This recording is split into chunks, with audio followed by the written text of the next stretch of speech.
Hello and welcome back to another episode of this week's watches, and this week we have 11 incredible watches for you guys and girls.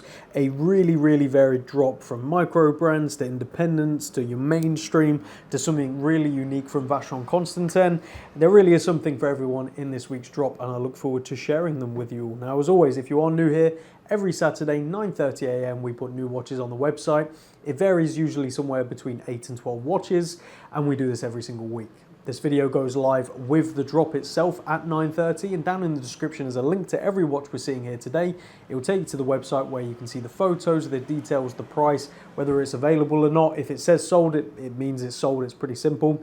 And if it says the price and add to basket, it's available and you can purchase it today. Now, I want to say a big thank you. Last week and the week before, my first sort of proper weeks back-ish.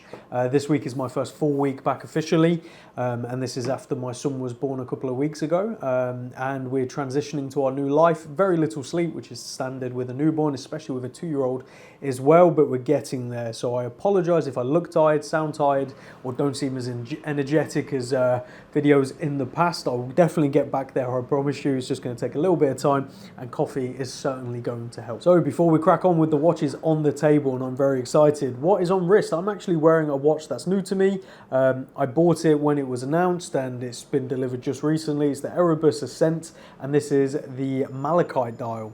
So Erebus is a watch brand started by a couple of guys, one of them being Jody from Just One More Watch, who I've spoken to a couple of times. He seems like a really cool guy, and his videos are fantastic. Highly recommend you watch them if you're into reviews of sort of AliExpress brands, and then also everything else as well that he does.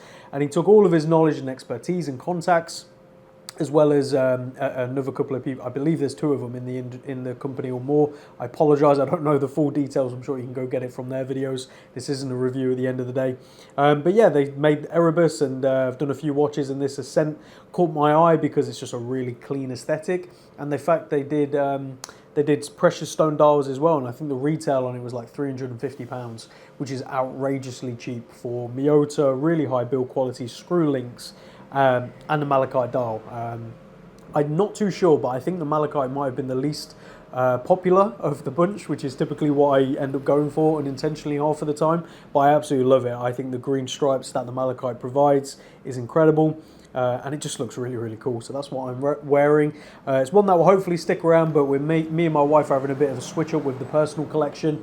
We may have accidentally bought one of the Studio Underdog Salmons that was just released recently for their small open window, and we went with the sterile dial, which was exclusive, I believe, to previous customers.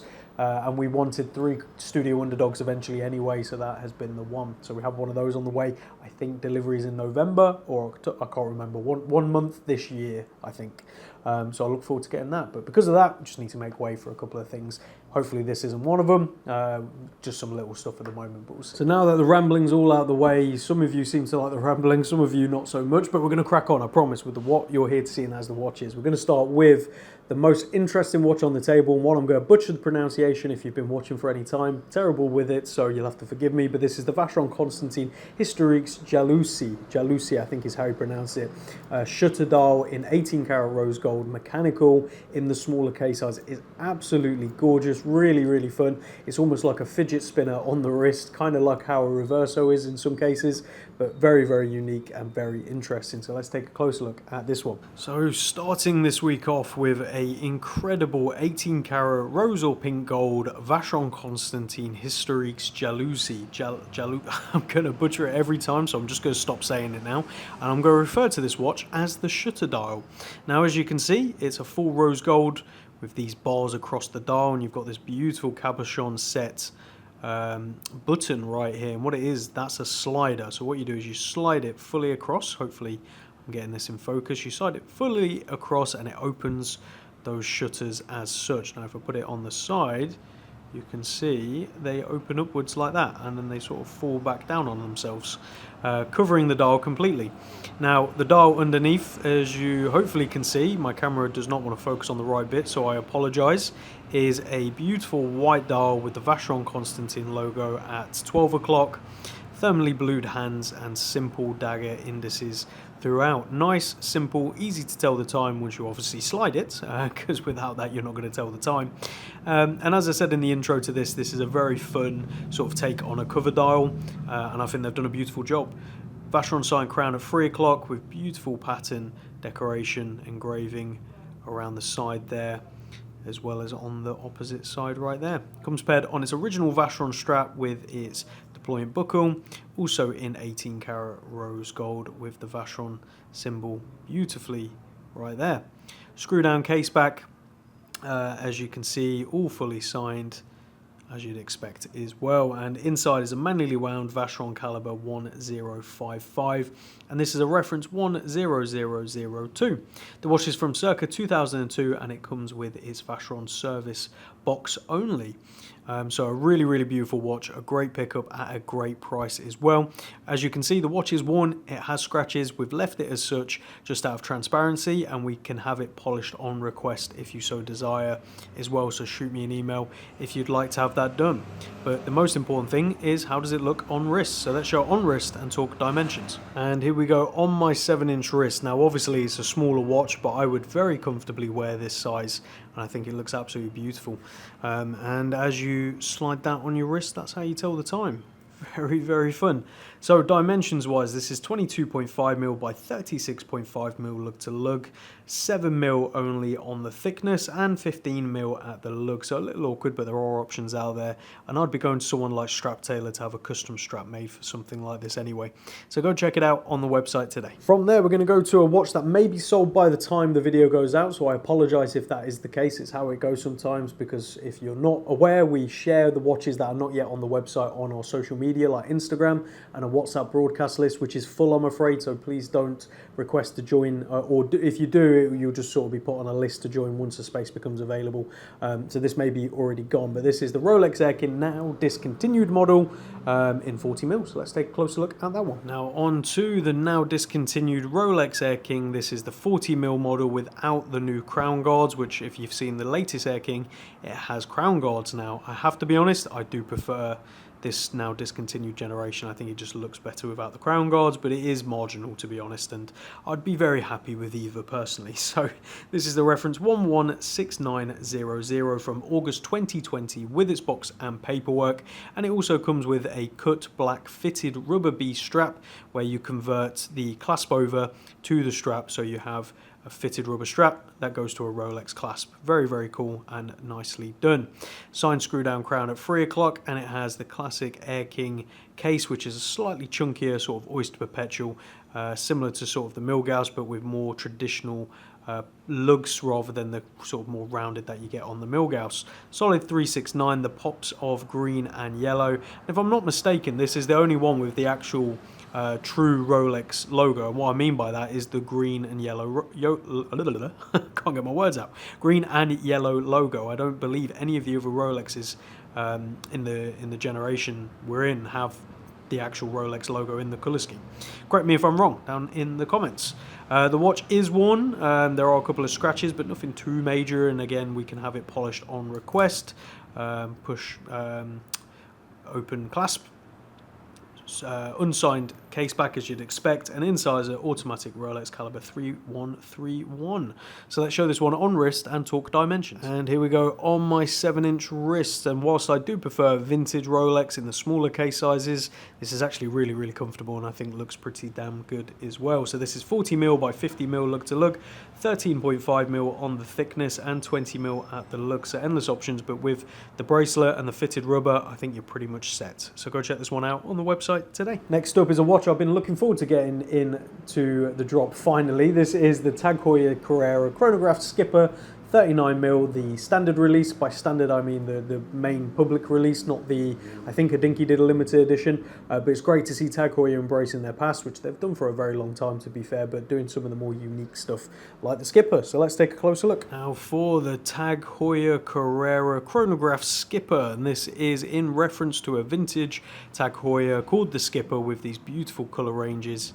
that they've brought back, but obviously modernised and done to what we expect of Tag Heuer. So it's not a direct one-to-one reproduction, if you will, which I know for some people that's sad and, you know, all that kind of stuff. I get it, but I'm glad they're not just ripping off the past. They're actually putting in the effort, making it different and making it you know, modern, if you will. So Skipper proudly stated at the 9 o'clock sub-dial right there, you've got the classic colourway, bright orange second hand, running seconds down at 6 o'clock, which they've done a good job of actually disguising to make it similar to the original bi-compact setup of the original Skipper, the Heuer Skipper, of course. And this is part of the Glassbox series. So it's the reference CB2213.FN6002. Nice long reference, thanks for that, Tag Heuer. Brushed and polished finishing, which is really beautiful. Signed crown at 3 o'clock with pump pushers, as you'd expect, and it comes on this canvas strap with a push button Tag Heuer signed crown. Clasp, sorry. As you flip it over, you're presented with an exhibition case back, and that is the automatic Tag Heuer caliber TH20-06, an in-house movement, which is finally getting thinner. So there you go. Whilst it's obviously it's not like a really, really thin watch, it's definitely not super thick either. It's very wearable. Whereas some of the earlier generation Tag Heuer chronos I found to be very thick. And you have this heavily domed, wrapped around sapphire crystal, which is absolutely gorgeous.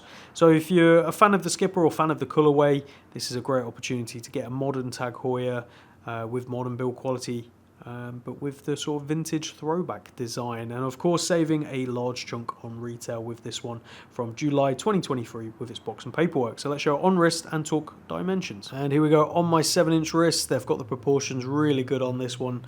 Obviously as a modern watch, so it goes without saying. 39mm by 45.5mm lug to lug, 13.5mm on the thickness and 21mm on the lug, so a little awkward on the lug length, but there are options out there. So go check out this one on the website today. From there on to a Grand Seiko. This is the Elegance Power Reserve 39mm with the manually wound 9S63 caliber, so not the spring drive, on the strap, and it comes with an additional strap as well, priced incredibly well. So let's take a closer look at this one. Next up is the wonderful Grand Seiko manually wound Power Reserve, part of the Elegance range. This is the reference SBGK007G, and this one's from October 2020 with its box and paperwork paired on its original strap and Grand Seiko signed buckle with an additional brown Grand Seiko leather strap that hasn't been used and is in the box ready to be enjoyed. And I think with both options you get this sort of dressier look with that beautiful silver dial, but you also get the less dressier look with the brown sort of a t-shirt and jeans kind of aesthetic there, which I'm a really big fan of. Obviously you've got the Zaratsu finishing on the hands and the indices, which just plays beautifully and looks fantastic, and the really nice case profile with these references, as you can see, polished along the top, brushed along the side, super sharp and crisp, and it just creates for a beautiful wearing experience, quite flat as well, which again we'll get onto the dimensions in a little bit. Now as we open up this clasp, you can see that exhibition case back right there with a manually wound Grand Seiko caliber 9S63, beautifully finished, a great movement, and having the Power Reserve on the dial is very handy as well to know how much juice you've got left. Obviously as you wind it, the Power Reserve goes up until you end up fully wound and you start to feel the resistance and you can't wind any further. Pretty standard stuff.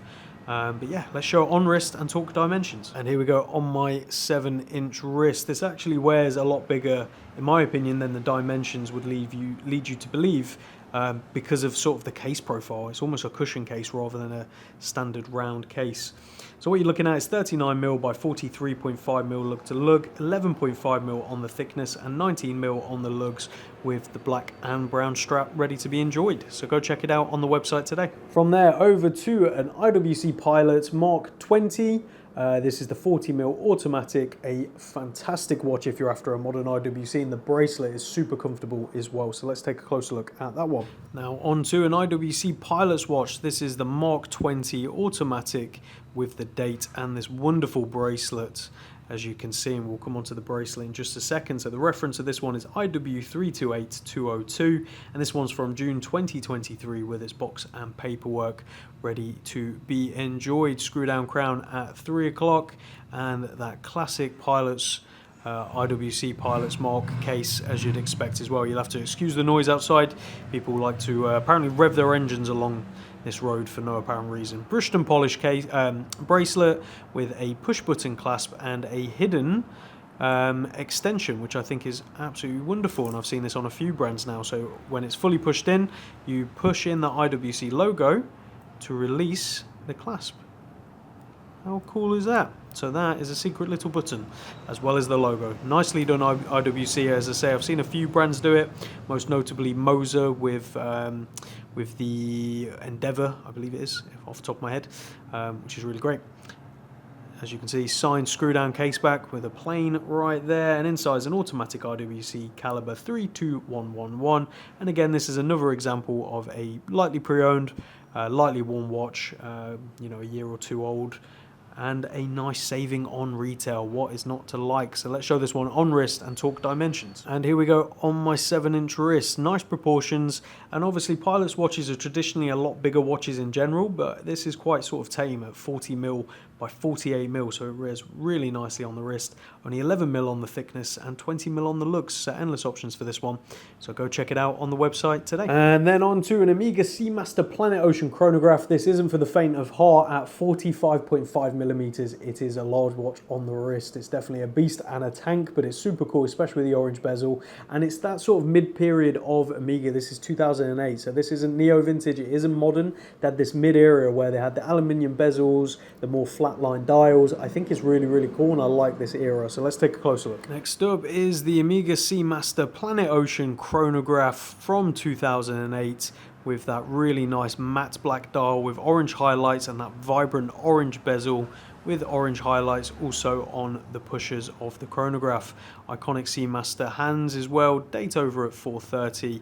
Just a really, really cool watch. Obviously a big watch, and we'll talk about dimensions in a little bit, but you've got the iconic twisted lug SE Master case, helium escape valve at 3 o'clock, signed screw down crown, helium escape valve at 10 o'clock, screw down signed crown at 3 o'clock.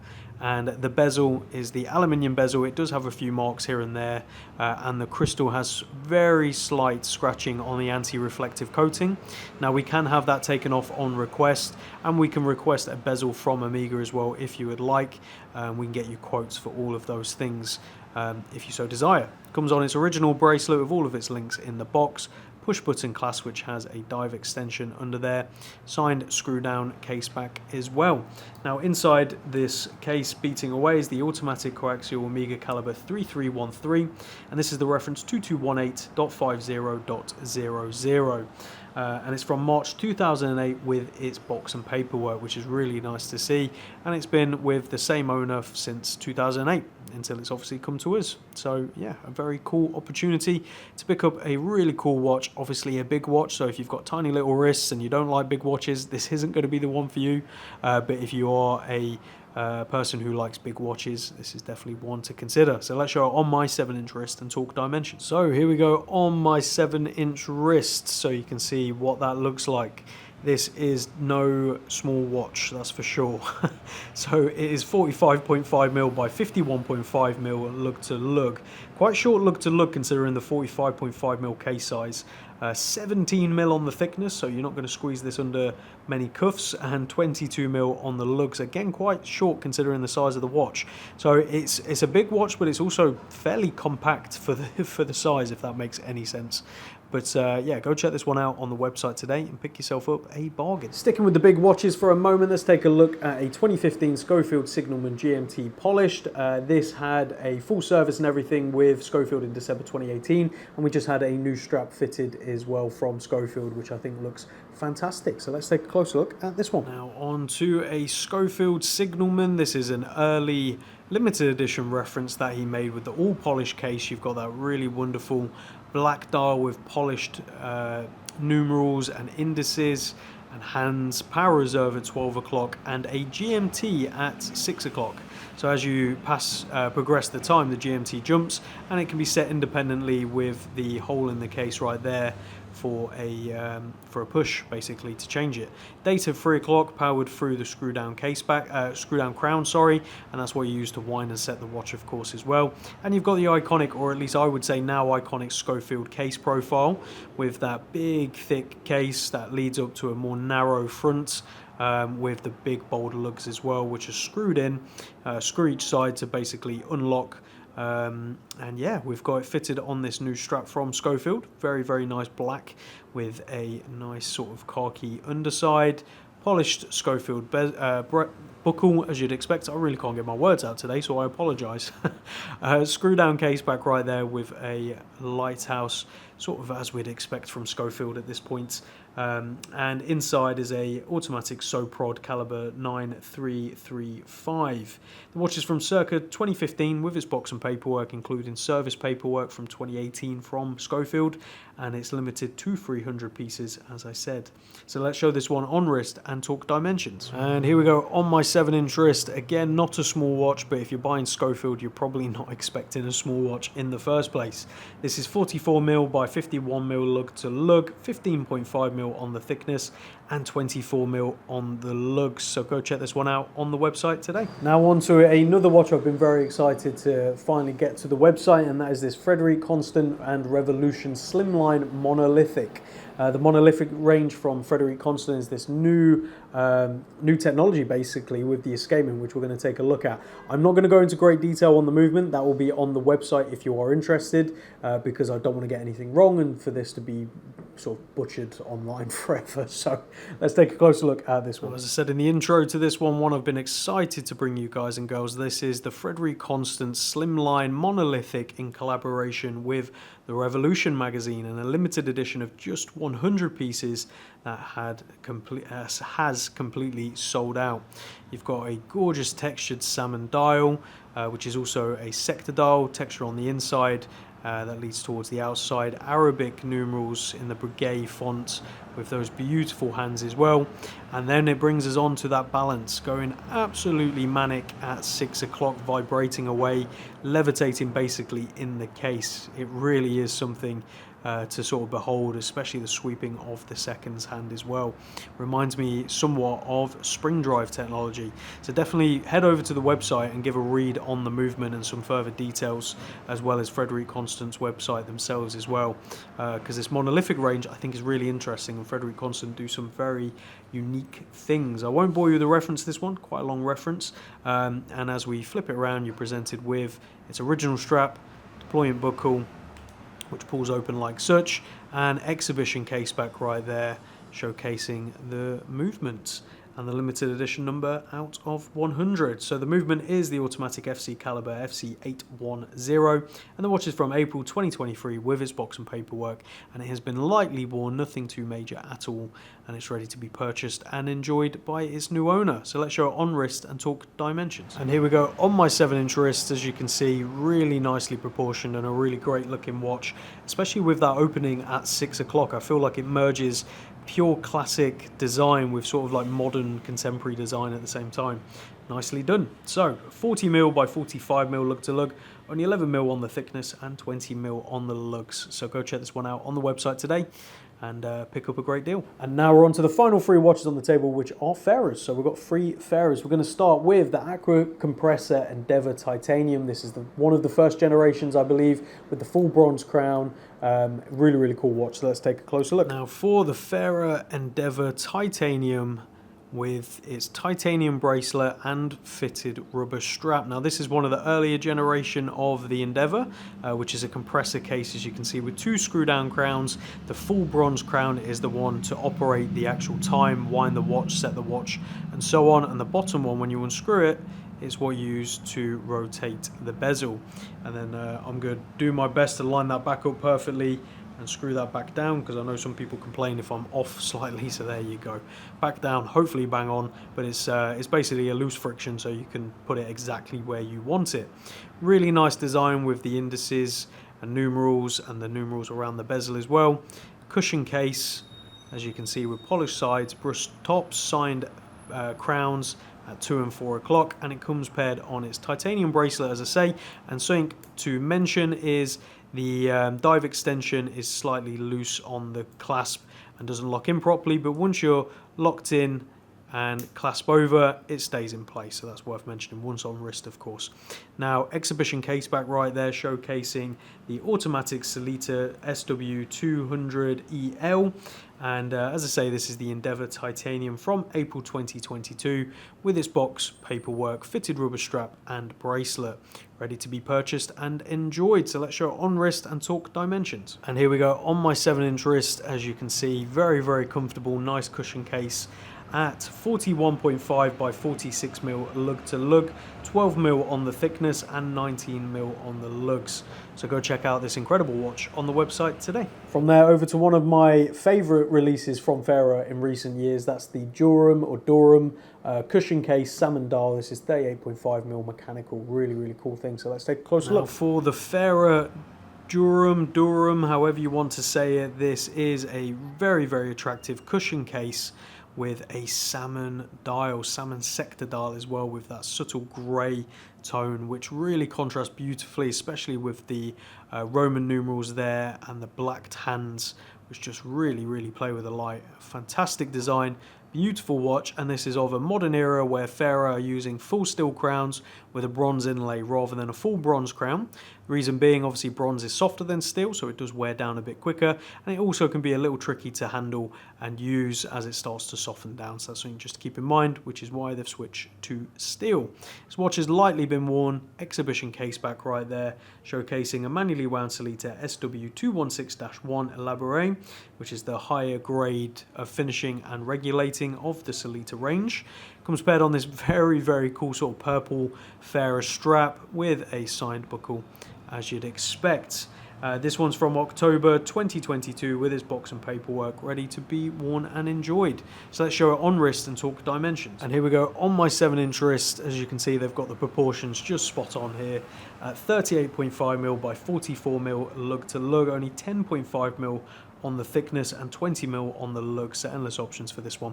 So go check it out on the website today. And the final one, a classic which I've had many times over. This is the FARA Ponting GMT 39mm with the silver dial automatic. So let's take a close look at this one. Now for the FARA Ponting GMT, I've had a few of these models in different colours and different configurations, and they're a fantastic GMT option for someone looking for a more classic piece on a strap that just has that pop of colour and looks wonderful. So as I say, this is the Ponting from January 2018 with its box and paperwork, and inside the automatic ETA caliber 2893-2, and that is visible through the exhibition case back right there. Comes paired on its original FARA strap with FARA signed buckle, and as this is an earlier generation, it has that full bronze crown. Now if you're watching the other FARAs we just discussed, they've switched from the full bronze crown. I don't know if they ever gave a full reason, but I believe the reason to be that the fact that bronze is softer, so it does sort of wear down with use,